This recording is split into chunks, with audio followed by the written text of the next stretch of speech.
আজকের এই স্বাধীনতা দিবসটা প্রত্যেকবারের তুলনায় একটু হলেও আলাদা, অন্তত আমাদের রাজ্যবাসীর কাছে। একটা নিষ্পাপ মেয়ের জঘন্য নৃশংস হত্যার বিচার আমরা এখনো অবধি পাইনি।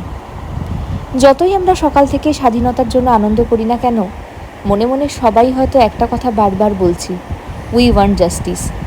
অন্তত এই ছোট্ট ছোট্ট ফুলের মতন সন্তানগুলো, যারা আমাদের ভবিষ্যৎ প্রজন্ম, তাদের জন্য একটা সুস্থ সমাজ আমাদের দিতেই হবে, লড়াই আমাদের করতেই হবে। আমাদের এটা মনে রাখতে হবে যে স্বাধীনতার সময় যেমন নেতাজি সুভাষচন্দ্র বসু ছিলেন, সেরকম মাতঙ্গিনী হাজরাও ছিলেন।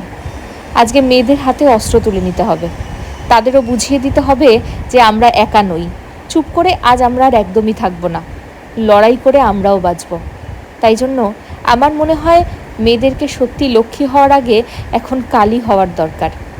মা কালীর মতন খড়গ হাতে তুললে তবেই বোধহয় এই সমাজ শান্ত হবে।